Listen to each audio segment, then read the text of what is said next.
Basis Project 48 Part 2. Well, this is a disclosure event. In the middle of the summer, I took some pictures of and some video of scalar weather activity, which I tracked down to Warminster. Later that night, I got a call from somebody at the Warminster Thing. That's Warminster 2015. And they invited me down as a member of the press to video something, naturally, of some kind, at the Warminster 2015 conference, the 50th anniversary of the Thing. The Thing being their event 50 years ago, which was a conference about the massive UFO activity happening all around those British military bases down there in Wiltshire. And as we know now, there has been intricate contact and dealings with the military for a very long time, and governments all over the world. So now we have the full 3-hour definitive workshop by Peter Paget. Peter has not spoken for a considerable length of time, 16 to 17 years. He has spoken at the UFO Congress, which was held at Laughlin, way back in the 90s. He is an English gentleman. Peter's written a number of books. The Welsh Triangle, which got classified and pulped or burned. 1979 to 1989, and UFO UK 1980. He's got a new one coming out now that he has retired. The Secret Life of a Spook and The Man Who Never Was. You can get those shortly. This is September 2015. Peter Paget. His intelligence was noted at an early age, and when he advised the Cabinet Office of certain things that went on, he became Chief Scientific Advisor at the age of just 17 years. Peter was co-opted into the British intelligence community shortly after this and has worked undercover on various tasks and assignments for the past 50 years. He's also led a double life as an author, as mentioned, lecturer, therapist and adventurer internationally. He's been a programme contributor to the BBC and written books for Grenada and made educational programmes for students and the British Army schools. And as I said, written his paperbacks, which have gone into English, French and Spanish. This is a disclosure event. You will have seen part 1, where he presented a lecture, which is basically a running summary of what you're about to see now. You need to see part 1, recorded on this little thing. Not the best, but it'll do. Part 1 is his lecture presentation, where he goes over some subjects he actually didn't cover in the following 3 hours. So, Peter Paget, his lecture, his workshop, and his therapies. This is the Basis Project, and thanks for disclosure from a fine English gentleman, Peter Paget. I have to say thank you for coming to this conference at Warminster. We're on the 29th and 30th of August 2015, which was when a whole bunch of local people here in the garrison town of Warminster in Wiltshire, the United Kingdom, heard and saw all kinds of strange things. But what we're doing today, this is day 2 of the conference, the 30th of August, is we're extending some of the points that were made yesterday in my presentation and my colleague's presentation, which we now have the license to go into in more detail and also to expand ourselves sideways into different zones of interest. This lecture come training session today will be in 3 sections, of which this is part 1. Now, for those of you who don't know me, and I don't expect you to know me, especially if you're in different parts of the world, my history with UFOs, or as I like to call them, IACs, Identified Alien Craft, does go back, fortunately, a very long way. And I have had contributions to a number of literary works published. The first one was, I think, Flying Saucers Over Britain, which was written by a guy called Chapman, who was the science editor of the Daily Express, or the Sunday Express, which is a British tabloid newspaper. That was my earliest contribution in print. And then my dear late friend Hans Holzer, who was a wonderful writer and researcher and a prolific writer, I think produced over 49 works, wrote a book called The Euphonauts, which I was largely involved with, and indeed I was commissioned on the Euphonauts for research and ghosting, because I am a trained journalist, I am a trained ghost and script writer and script editor. In fact, for a while, I did, in fact, work for BBC Television, and when I was at BBC Television, the team that I was on produced a program called Weekend, and along with my colleagues Michael Cole and Douglas Salmon, we did win the Royal Television Society's Award for regional television at that time. This is in the early 80s. Works that I've also contributed to, you probably know I wrote on my own name the Welsh Triangle, which was the events that followed on chronologically after Warminster. And then subsequent to that, and very quickly, I wrote a book called UFO UK, which is a compendium of a survey of sightings and events and experiences that people had in the United Kingdom, and that was published in 1980. All of those works were available from the publishers for about 10 years. In fact, the Welsh Triangle sold over 350,000 copies and was reprinted 5 times. Partly because the British government bought up a whole edition and burnt it, which was quite nice for me. I shall tell you why they burnt it later, and it was entirely understandable. I was delighted. I hope they burn more. Touching on sensitive matters, as I indicated to you yesterday, I have made quite a contribution, in my opinion, my humble opinion, to the scientific and sociological stability and knowledge of this world, and particularly this country of the United Kingdom. And when I was 17 years old, I was the member of a shore patrol club in Devon, which is where I was growing up at the time. Devon is in the United Kingdom.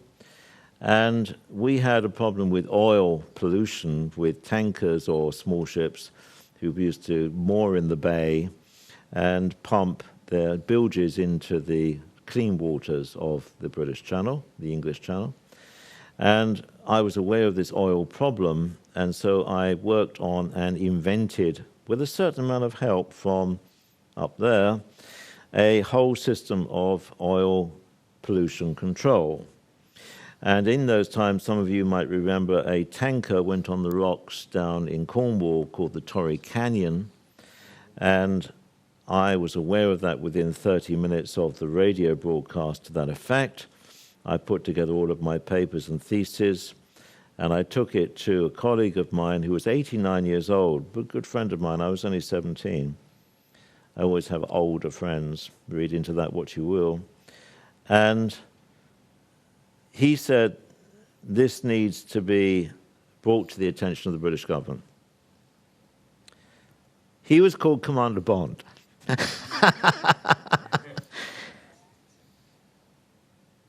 His first name was not James, but he was Commander Bond.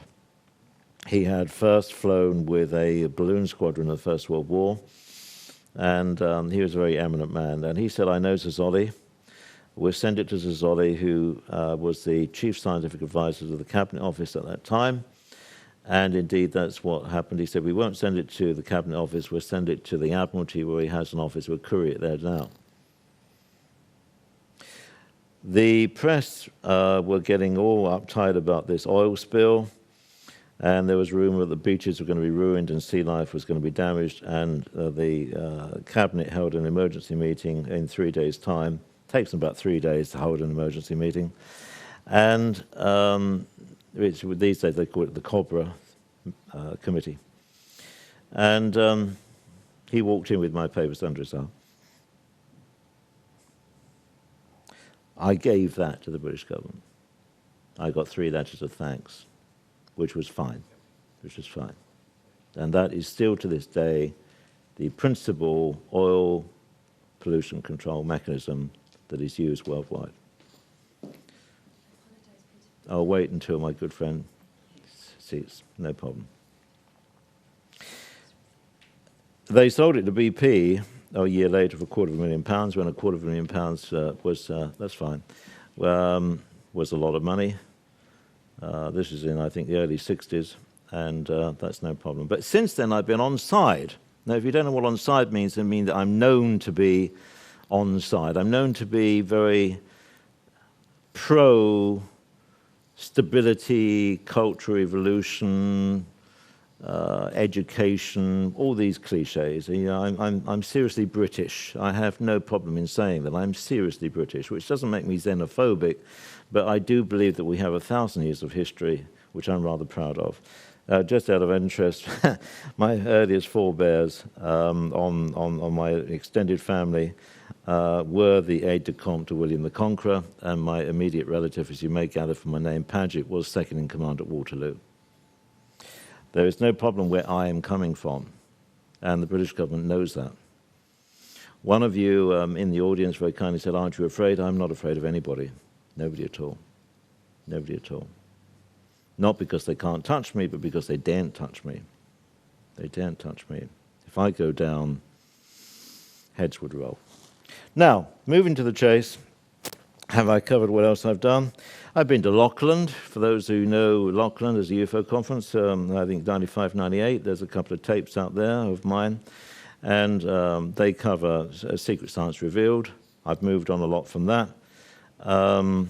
As I said to you in the run-up, I'm very happy to admit that I'm wrong. I never say anything on the basis that I think it's that set in stone, that is an absolute fact. No, you should all be ready to say, hey, I'm wrong. I've learned something new. I have to modify my data. Why are we here today? Well, we're here today because the good friends of the 70s, when I used to run Star House and the Fountain Centre here, which was a research centre for a number of years, were very kind enough to invite me, and I was very pleased to support them on that. And indeed, they also are supporting here the charity Help for Heroes, which supports British military veterans, which I endorse as well. On the board here is my email, Peter Paget, P-A-G-E-T, 2012, at yahoo.co.uk. If you do email, you must put in the first line of your communication something to indicate where you are coming from, either Warminster 2015 or something like that, because I get so many spam, I cannot open spam. They get dumped. So don't just send me a blank email or, hey, I'm Joe Public. Send me something that says, Peter, please open this, and I will try to reply. Yesterday, I invited all the audience, which was about 120, to submit questions if they wished. And I first of all want to run through those questions. I'll run through them fairly briefly, and I will read them to you and then give the answers, and then I'll run on into the main presentation. This is the part one of the series of three. First one I have here, and I'm just going to go through them, is... no, I'm going to do that at the end. That's a bit heavy.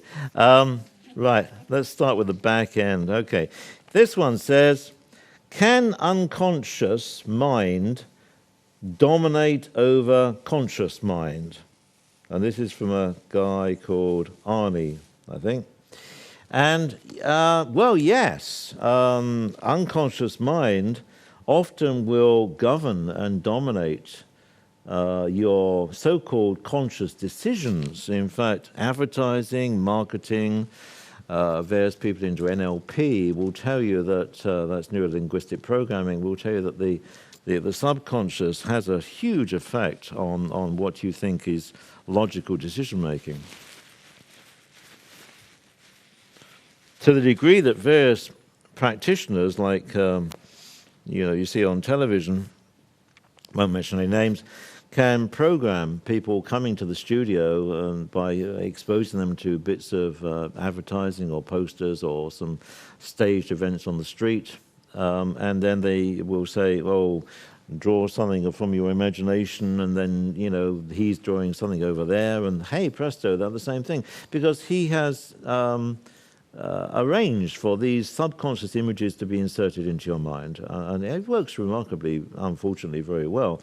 So be aware that when you're seeing advertising, and you're seeing marketing, and you're getting political debate chucked at you, then you are being programmed by every single possible method they can think of to have you make the decision that is required.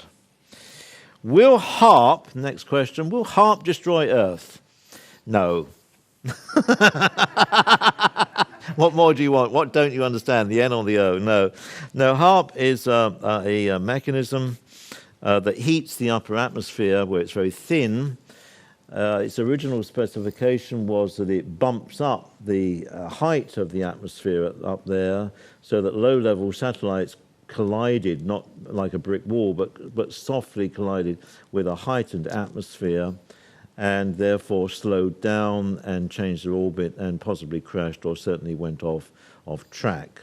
That was its original specification. It subsequently can do a lot of other things, and HARP in Alaska is not the only one. There is one, to my knowledge, in Australia and also one in Norway, and there's also others. They produce very high frequency, very powerful radio waves, and if used in conjunction with other frequencies and reflectors, they can focus energy, or it can focus energy, or they can focus energy, as there's several of them if they're working together, at greatly distant locations. A lot of it's written about HARP, like it's written about CERN, which is the facility in Switzerland. I've actually done work for CERN when I was at Birmingham University, and I was third in charge of the English Electric KDF-9 computer, which was third generation after Bletchley, which was the one that broke the Nazi codes, or the German codes at that time. We did a lot of work for CERN, tracing mesons and things that went around in spirals in bubble chambers. We won't cover CERN at the moment, it's a bit complicated. But HARP is a tool. There's a lot of rubbish talked about HARP. Yes, it does do some strange things. It possibly can be used for weather modification, but it's not a super weapon. It would be horribly inefficient as a super weapon. Sinkholes, it says this question, result of vibrationary manipulation. Two different kinds, really. The regular ones that occur, like in Florida, where I used to live once, shared an office there in the same block with Ed Mitchell, the astronaut who went to the moon. They did go to the moon, I know that. Underground, you have lots of caves.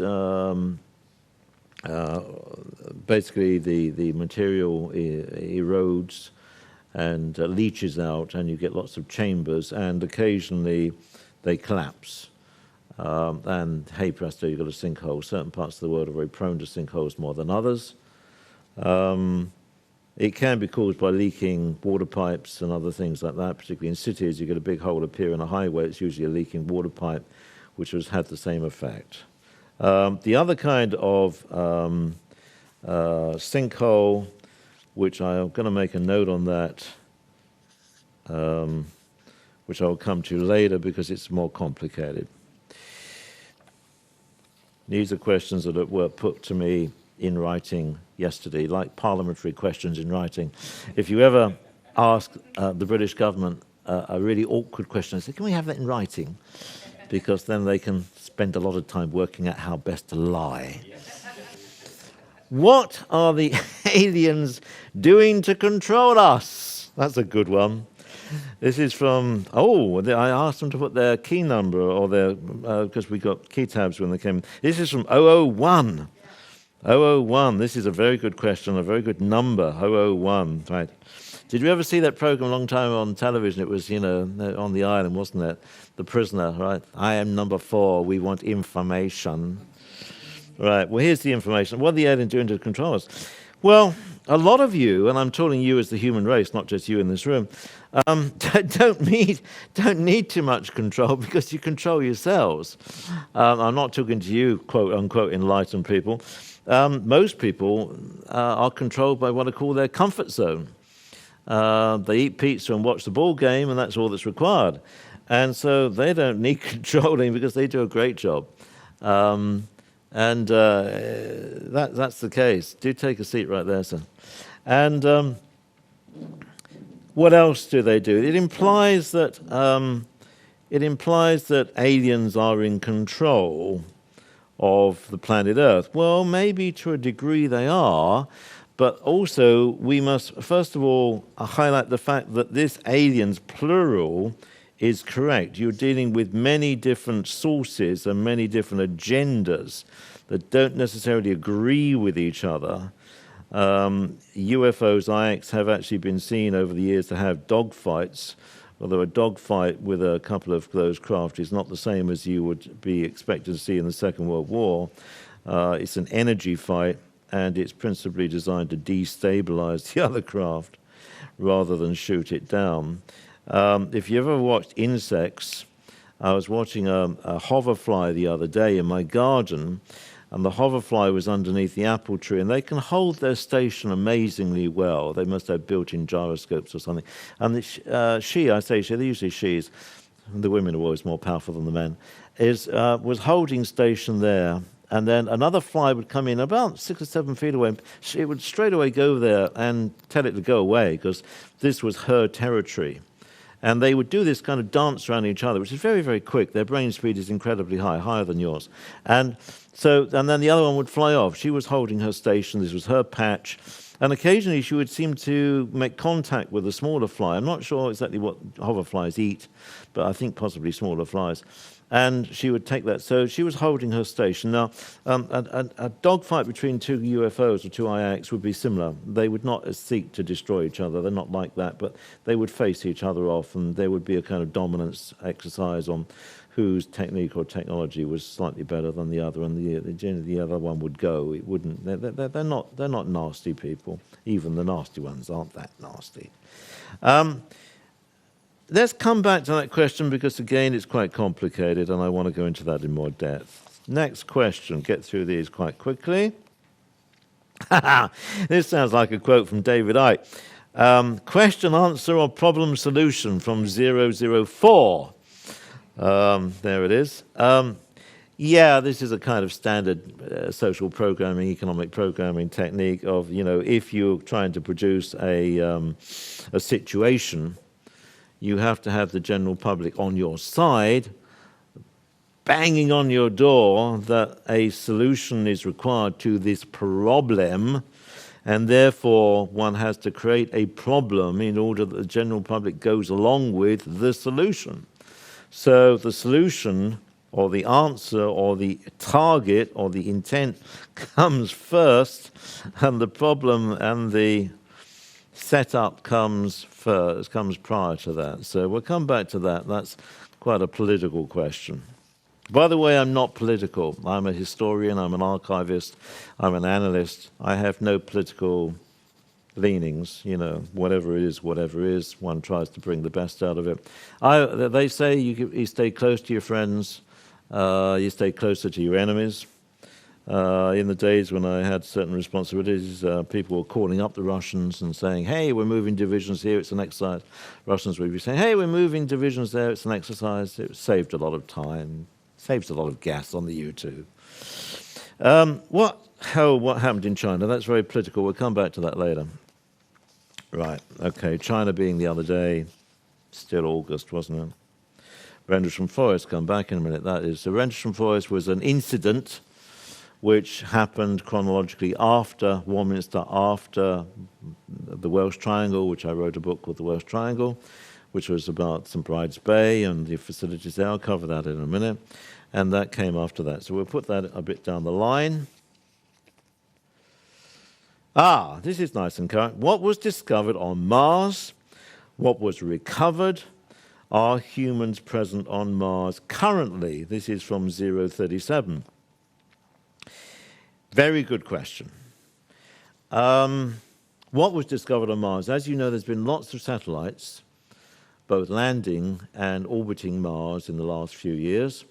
And if you troll through or have other people do it, and then you just review their research, there's been lots of recovery from, when I say recovery, obviously nothing's actually come back physically, but recovery in terms of images of things that have been seen on Mars, which are what we call anomalous. In other words, they should not be there, And there's always a debate as to, well, it's a bit of a fuzzy image. Was it photoshopped, or was it obscured, or are we using our imagination?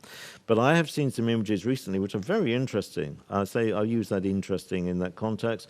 One of which was from what appeared to be two little petrified figures. I don't mean petrified by fear, I mean turned into stone over millennia.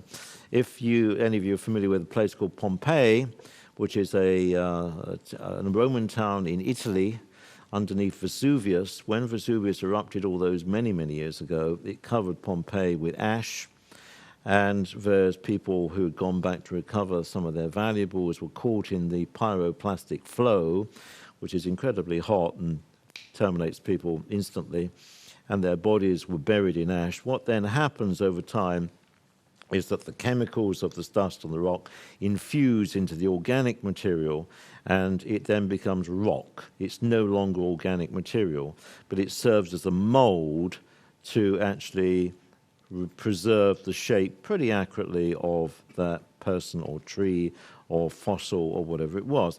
And indeed, these two little figures, they seem to be quite small, quite diminutive, appear to be huddled together, leaned over with a basket of fruits on Mars in the desert. Maybe the dust has been blown away from them. They have been possibly buried. I'm not endorsing this. I'm merely saying what I've seen on YouTube. So my information is no greater than that on that particular point. Also on Mars have been seen tubes, which appear to be glass or some kind of transparent material, and other artifacts which are anomalous. Some people think they've seen bits of machinery that might have been broken and scattered around. Some people think they've seen small creatures. One of them was called a Mars slug, which appeared to have gone along over the tracks of the Mars lander, which was quite clearly a caterpillar in the dust. There's a lot of dust on Mars. And there appeared to be this Mars slug that was going along like, hi there. And that's an interesting one. One or two people claim to have seen in the images figures and even machines, but nothing you could put your finger on to say definitively, oh, that's absolutely rock-solid evidence. There's a lot of anecdotal stories floating around, people who claim to have been on various missions to Mars, and I'll cover that in a bit. What about the so-called face on Mars? Pardon? What about the so-called face on Mars? Oh, the face on Mars. Yeah, we can cover that quickly. Hoagland particularly has done a lot of research on images which are quite old now. And the face on Mars is very big, so-called. It's about, I think, 2 miles long. And if you look at it and you see his blow-up of those images, you do, in fact, see teeth and eyes and features that you think, well, this is getting into some fine detail. And there's the other things there. There's also the pyramids there around that zone, which do seem to contain a lot of mathematical constants. Pi, in particular, comes out. And, definitely, the smoking gun. But Mars was, in my opinion, hit not too many decades ago, quite recently, by a comet on the backside. Which produced a huge amount of dust, cloud, storm all over Mars. This was observed. And the face on Mars after that was very much obscured by being covered by dust and possibly even damaged. And it's not the first time that Mars has been hit by cometary material, partly because it's nearer Jupiter than we are. And Jupiter has the habit of veering comets off course from their, well, I say comets and asteroids, which are rotating around in that zone. And Jupiter will often drag them off course. And Mars occasionally collects a clobbering, which has caused a lot of damage over the years. Just while we're on the subject of Mars, there is, and this is not a schematic drawing, but I'll do it very, very quickly, and it's not accurate. It's purely to give you an idea.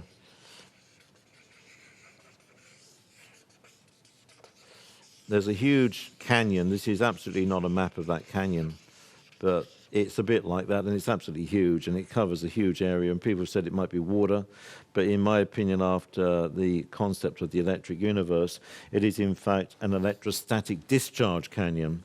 It's very, very deep. It's very, very huge, and that's probably a material that has been burnt off the surface of Mars by a huge electrostatic continuous lightning strike that burns across the surface and just complete. And you can see in some of these that there are very dark areas, which is the much deeper areas of rock underneath the surface rock.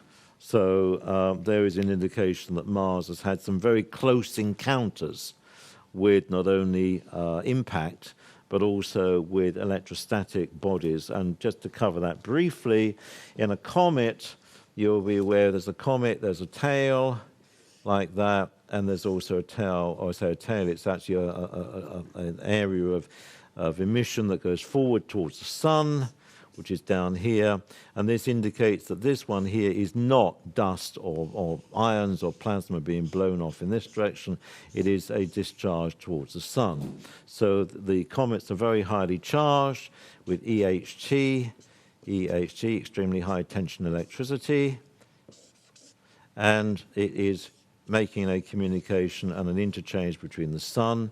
And indeed, while that happens when they come in, particularly when they cross the solar ecliptic, that's the plane of the solar system, there is usually some discharge, and you get CMEs, which are coronal mass emissions, and a variation in the actual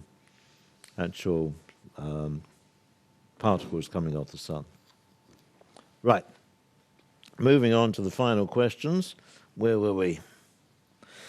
We'll come back to the Mars thing in a bit. Yeah, I'll leave that one to the end. This was a sweet one. It says, "We are not losing the battle. You are loved. Thank you for your great work." Well, don't make me cry.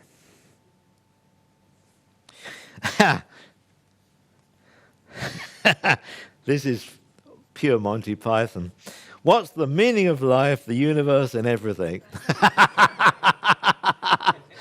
What are you doing with the next 50 years of your life? We'll get into this shit. That's why you're here. That's why you're here. Right, so please. Can I just ask go right ahead. a three-word question? Please. Are they heroes Which ones? as regards to the military?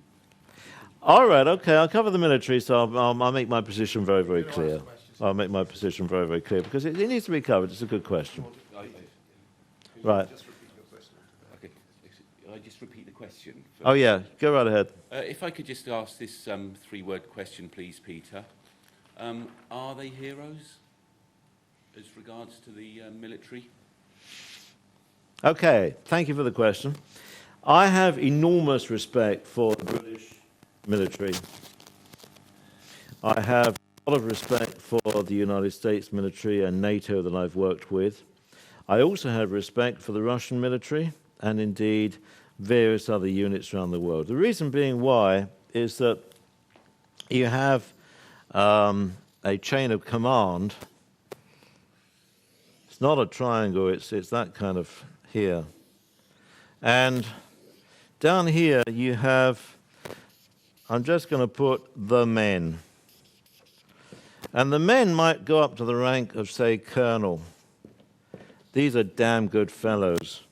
These are people who join usually with the best of intent, maybe national or loyal or ethical principles in mind, sometimes for economic need. It's the only thing they can get into to make a living.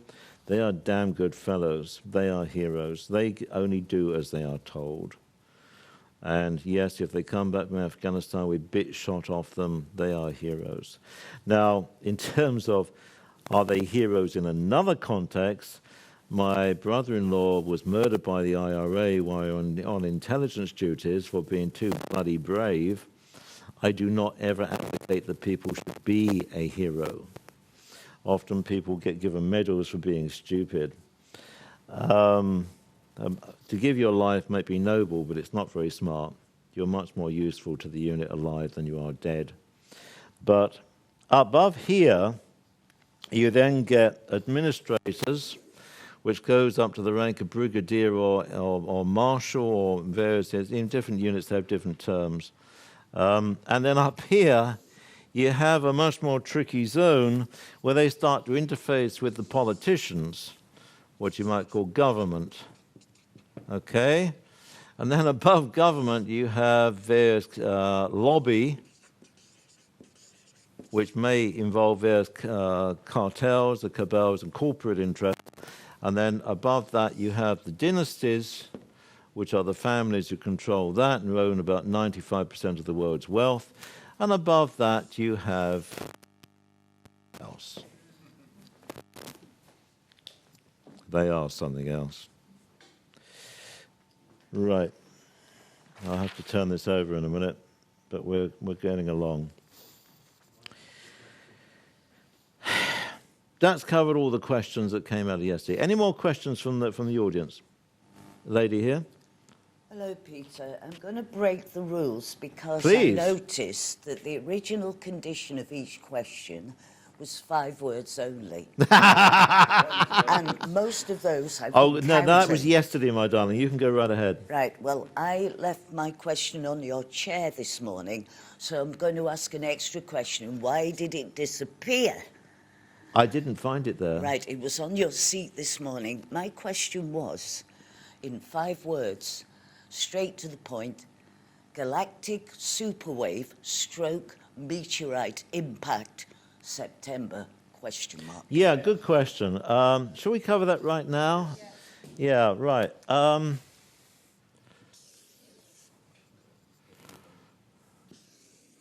It's not a swastika. It's just the shape of the galaxy. That wasn't bad, was it? Leonardo da Vinci used to be able to do that. Milky Way galaxy, as I indicated yesterday, interfaced with the older brown dwarf galaxy, of which you in the solar system are a part. You're not, well, you're kind of, it's difficult to see, but if I said you were there, it would give you an idea that there's an interface between that galaxy and this galaxy. And so you're part of this arm here, but also you're part of that ring there. This is only schematic. It's not to scale. Don't think that it's a diagram. You'll get lost out there really quickly. So you're there. You're part of that, and you're part of that. And here you have the galactic center of the Milky Way galaxy. And this older galaxy doesn't really have a center anymore. Because of the way it's dispersed, it's principally a ring like that. That's not bad either. My hand's getting steadier. You've got to think big now. You've got to think really in galactic time, which is quite tricky for humans who only live about 80 or 90 years. You've got to think in millions of years. These two galaxies, you could say, are in collision, although in actual fact, the greater density of the Milky Way galaxy has pulled in the other galaxy and is absorbing all of that material, energy, beings, information, so there will be a unison of the two galaxies over, again, millions of years in the future. Just to cover one quick thing, Big Bang, if you pardon the expression, bollocks. The universe was there, is there, will be there forever. What a silly idea. What a stupid idea, the Big Bang. They work that on the basis that there is a background energy and there is a background tone in the entire universe, which they think is the remnant from the Big Bang. Where do they get this rubbish from? That is the basic energy level of the universe. It is there. It can be tapped in by anybody to any time, and Freudian slip. And basically, that is the fundamental core ether of the universal state. Time, as you consider it, does not exist. There is only a continuous now. Time is a sequence of events.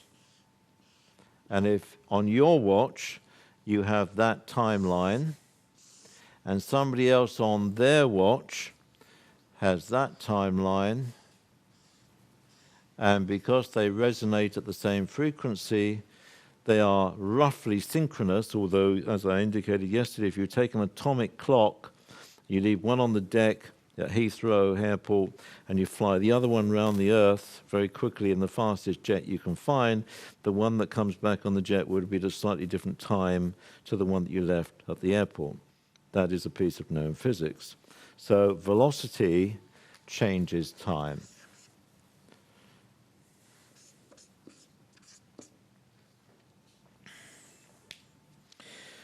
Getting back to the core of the question, deliberate Freudian slip, core of the question. You have in this function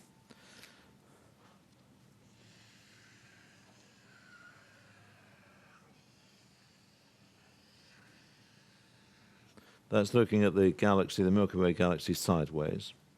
Here is your core. Now they say, for the sake of argument, that at the core of the galaxy, indeed the core of all of these type of galaxies, there is a big black hole.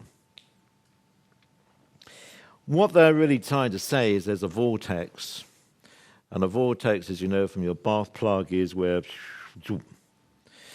And a vortex has a function that it goes slow and faster and faster and faster and faster and faster and faster and faster. And then it sort of disappears. Maybe into another vortex, maybe into another dimension.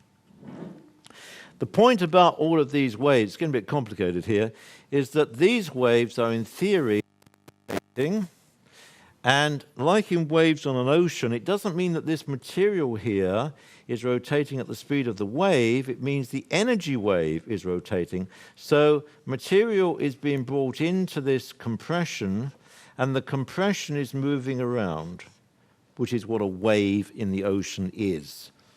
The water there is not going to there, the water particles are going up and down in a wave. Let's do this properly, like that. Okay?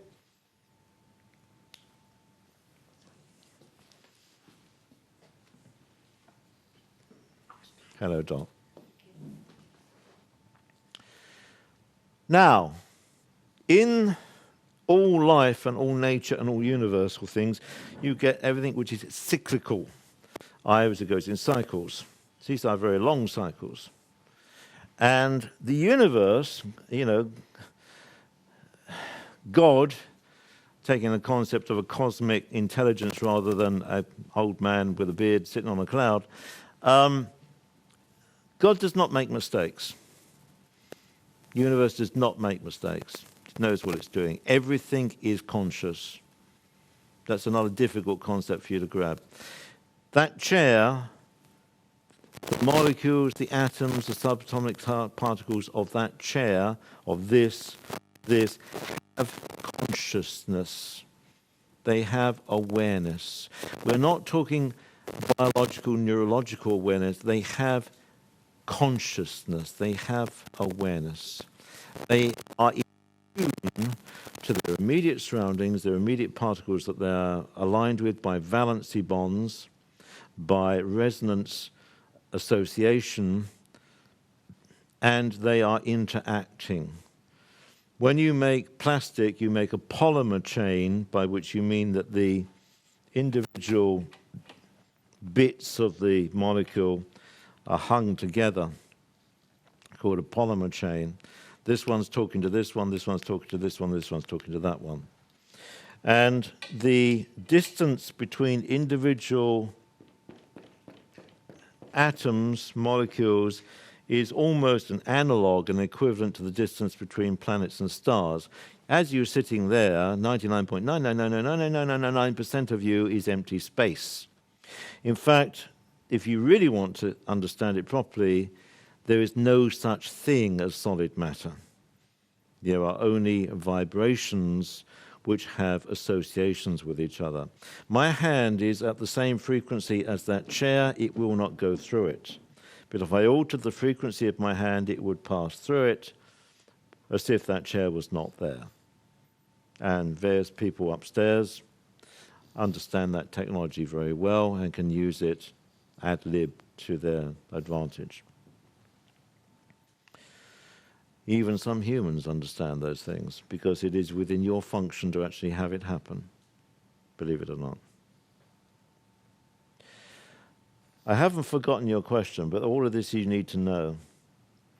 Now, because this is cyclical and it's working in a waveform, as you know, when you shove a pebble, when you lob a pebble into a stream, pond, you get ripples. And these ripples basically travel outward from the point of origin.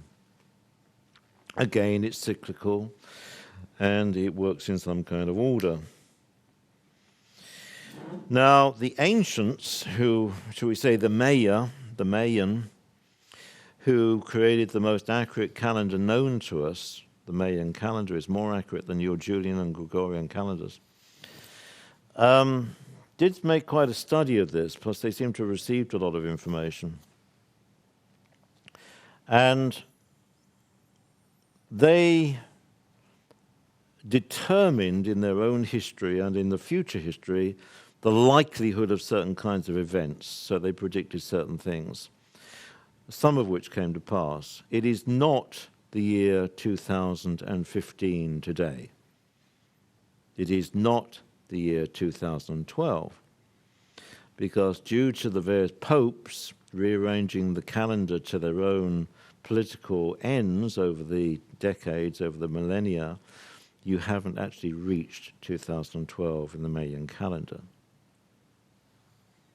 When that is a matter of some debate, but it is in your future, not in your past, as we sit here today. And it's not definitive, because all you're talking about, again, is that particular point. You're not talking about an end. You're talking about the end of a cycle. All right? And then it starts another cycle. However, it would seem that the universe likes to edit what it has created, to the degree that there are what we call in aviation waypoints, which is navigational waypoints, fixed points in time, where, as after Einstein, if you have a probability which is there, and this is time as you perceive it, then the factors of occurrence or the event horizons will move towards this gate here, which is possibly a fixed point to which you have to go through. Now, if I can give you an analogy of this, when you came to this town here, say you came from London, you could have gone north on the M5, you could have come down the A303, but you were coming to Warminster. So your point of target was always the same. But how you got here was your choice. And this is what this is all about. There are multiple choices of how to get to the gate that's supposed to go through the same point. So it would seem that in time and in the manner of things, that there are certain gates which are set and inevitable. And if I could give you again another analogy of a vortex, in some shopping centres you'll see a kind of cone-shaped stand, and you put a coin into the side of the stand, and it rolls around. It's very, kids love this stuff. It goes around. It's always going to end up there, but it takes all of this travail to get down to that point there. And this really kind of answers your question. Yes, are we coming to that point? Yes. Yes. Yes. You will be tested. You will be tested. You will test yourself, because your destiny, your karma, is only made by you, not by anybody else. If there is a number of things impacting on you, where say the economy, money, government, the military, whatever you want to have, and you are there, what you choose to block or accept is entirely down to you. That is your reality. And according to what you associate with will be what governs how you are, what happens to you. You can, even Kim in North Korea, what a mad hatter, mad as a box of frogs, claims that he controls the weather. Of course he doesn't. But he is implying on one thing, I don't think he's completely crazy, but I have seen people, I have worked with people who can, of their own capacity, change the weather. I had association with a guy called Tim many moons ago, and he was a storm man. He was a storm chaser. He loved storms, loved lightning, loved drama. And he arrived at my house in Devon at the time, and he said, I have to warn you, I call in storms. I like storms. Yeah, okay. I thought, okay, that's cool. He calls in storms. That morning, after he'd stayed overnight, out of a virtually clear sky, then one cloud, there was the most enormous clap of thunder that you heard and lightning strike that I've ever seen in my life. I came down to breakfast and said, was that? Yeah, that was me. I'm sorry about that. He could call in storms. Your capacity to change and affect your personal reality is far greater than you have ever been told. I did a little training session last night. We'll do one in another section here. By which, how much time we got left, Miles? 9 minutes. 9 minutes. Thank you for that, mate.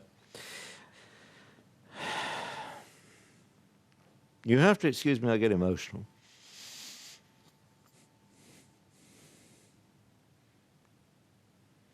I get emotional because I care. This is not a game to me. This is not entertainment. I care. Whenever three shall meet, my church is there. Not my quote, somebody else's quote. You know who I'm talking about. If we've got three people, this is my best art.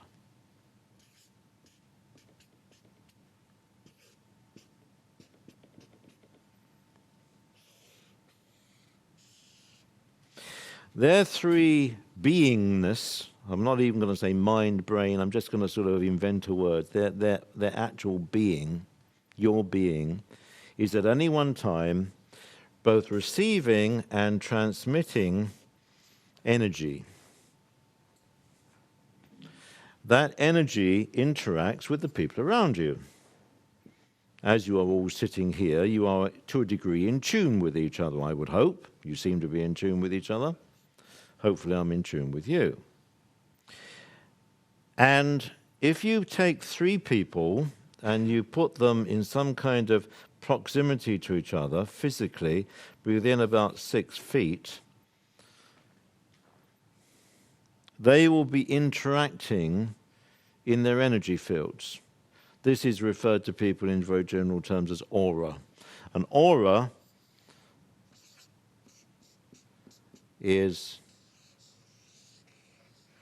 a series of density lines in energy, like a magnetic field, which extends around all things. Now, we're talking plants as well. We're not just talking mammals.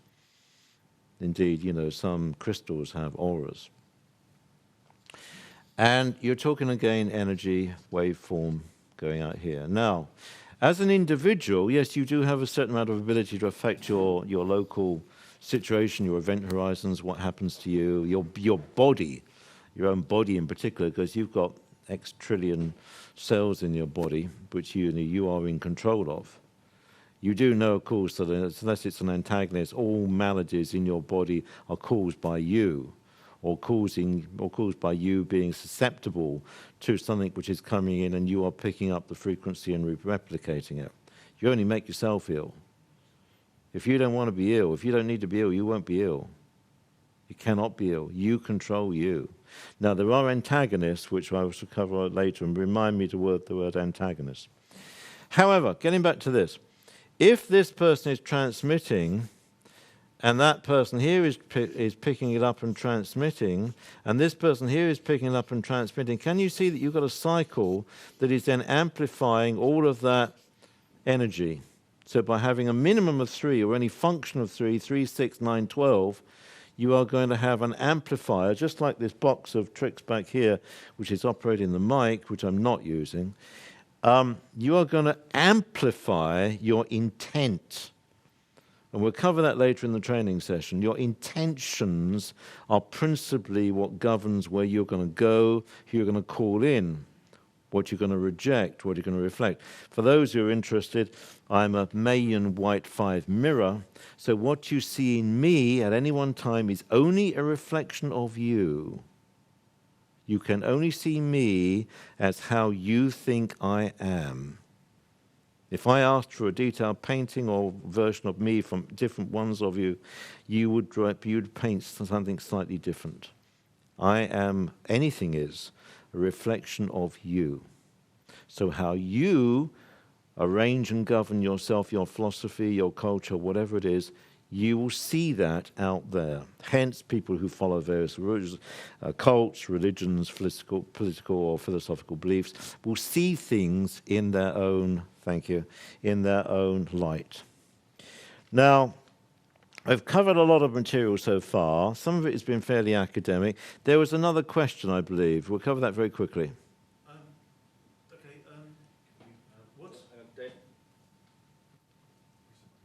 Okay, go right ahead.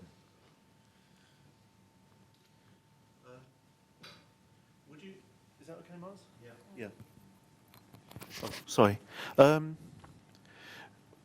To understand, if we were to try and understand the process behind gravity, and why 2 concentrations of mass would attract each other, or why one would attract the other, would we have to look outside the context of just this dimension?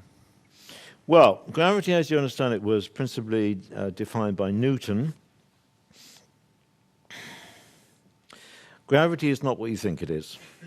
99% of what you learned at school is completely wrong, and you were maybe accidentally or deliberately led astray.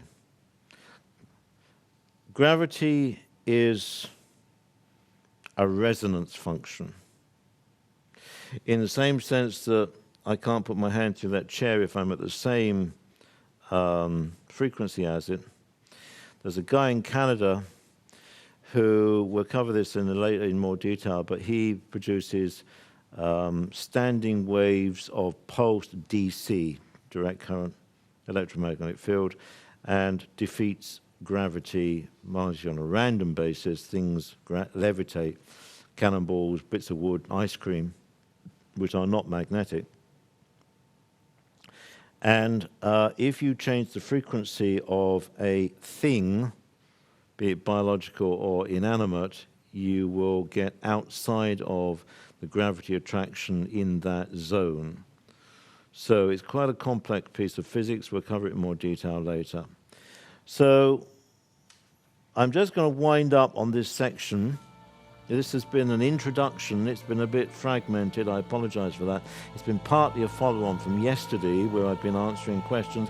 The questions I put aside, which are technical questions, we will cover in probably the next half or the next third of this 3-part session. And we will cover a lot more detail.